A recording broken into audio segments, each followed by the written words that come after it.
Delhi international airport, Indira Gandhi international airport terminal 1 అయితే ఒకసారి చూద్దాం ఎలా ఉంటుందో. ఎప్పుడో 13 ఏళ్ళు అయింది నేను వచ్చి ఇక్కడికి ఢిల్లీ ఎయిర్పోర్ట్కి. అంటే 2011-12 టైంలో ఒకసారి ఈ ఫ్లైట్ ఎక్కాను. అప్పుడు ఎయిర్ ఇండియా, అప్పుడు టికెట్ ఎంత 2500 2700 ఉండే. అప్పుడు ఫస్ట్ టైం ఫ్లైట్ ఎక్కినప్పుడు మంచి గడిబిడి అయితే అయ్యింది. నేనేమో హైదరాబాద్ వచ్చాను, నా లగేజ్ ఏమో బెంగళూరు వెళ్ళిపోయింది. చాలా కంగారు పడ్డాను అప్పుడైతే. నేను అప్పుడులో ట్రైనే ఎక్కువ ప్రిఫర్ చేసేవాడిని, అనవసరంగా ఎక్కాను అనిపించింది. సో ఆ యొక్క గుర్తులైతే కనిపించింది. ఇప్పుడు నాకు కొంచెం ఎందుకు గుర్తొచ్చినాయి. నేను మొబైల్ చెకింగ్లో పెట్టినప్పుడు కూడా మొబైల్లో అక్కడ వదిలేసి మళ్ళీ బ్యాగేజ్ కానీ వెనక్కి వెళ్ళాను. అప్పుడులో 2011-12లో ఆ బ్యాగేజ్ బెంగళూరు వెళ్ళింది అన్నారు. సరే అని చెప్పి మళ్ళీ ఇటు వచ్చేటప్పటికి మొబైల్లో సెక్యూరిటీ అతను ఫోటో చూసి ఈ అమ్మాయి వస్తుంది అనుకున్నాడంట. ఇందుకే ఆ ఫోటోలో ఉన్న త్రిష ఫోటో. అప్పుడులో మనం త్రిష ఫ్యాన్ కాబట్టి. సో ఈ అమ్మాయి ఏమో వస్తుందేమో, మొబైల్ ఇక్కడ మర్చిపోయిందేమో అనుకున్నాడు. నేను వచ్చిన తర్వాత హర్ట్ అయ్యాడు చూసి. అంటే అప్పుడు అంత త్రిష అంత వాళ్ళకి తెలియదు, 2011లో కాబట్టి ఢిల్లీలో.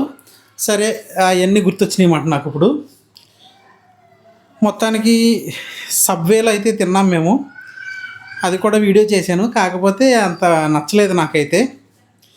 ఇంకొకటి ఏంటంటే Delhi is one of the best airport in the world. 9th ప్లేస్లోనే ఎంతో ఉందన్నమాట ఢిల్లీ ఎయిర్పోర్టు.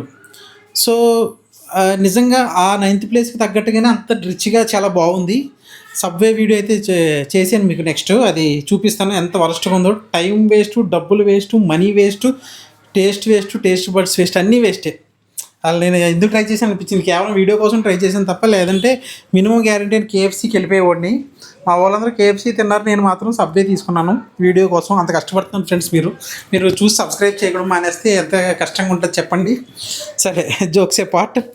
మొత్తానికి అటు ఇటు అయితే తిరిగాను తిన్నది అరగడానికి.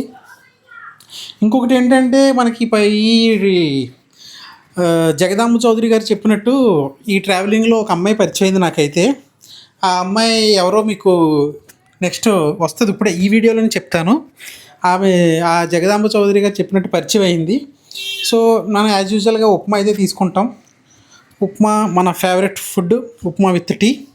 సో ఆ అమ్మాయి ఎవరో కాదు, నేను మీకు ఇప్పుడే వస్తుంది చూడండి. ఈ బుక్ ఓపెన్ చేయగానే ఆ అమ్మాయి బోర్డింగ్ పాస్ అయితే కనిపించింది. సో అమ్మాయి పేరు హర్షిక భట్ అంట. పాపం ఎక్కడుందో ఏంటో. పొద్దున్న ఫ్లైట్కి హైదరాబాద్ నుంచి ఢిల్లీ వచ్చింది. నేను ఆమె సీట్లో కూర్చొని ఢిల్లీ టు హైదరాబాద్ వెళ్తున్నాను మళ్ళీని. సో ఇలా పరిచయం అయింది. సినిమాల్లో అయితే ఆ అమ్మాయి మళ్ళీ కనిపించి అలా లవ్లో పడి అలా పెళ్లి చేసుకుంటారు. ఈ సినిమా కాదు కాబట్టి, రియల్ లైఫ్ కాబట్టి, అలాంటి ఆశలేం పెట్టుకోకూడదు కాబట్టి, నాకు ఆల్రెడీ పెళ్ళి అయిపోయింది కాబట్టి ఇంకా అన్నీ విరమించుకున్నా. సో ఇది ఫ్రెండ్స్, ఇలా ఈ అమ్మాయి పరిచయం అయితే అయ్యింది మనకి. ఏమో చెప్పలేం, ఈ వీడియో ఆమె దాకా చేరుకొని నాకు ఫోన్ చేయొచ్చు. ఫోన్ నెంబర్ కూడా రాసుంటే బాగుండేది అనిపిస్తుంది.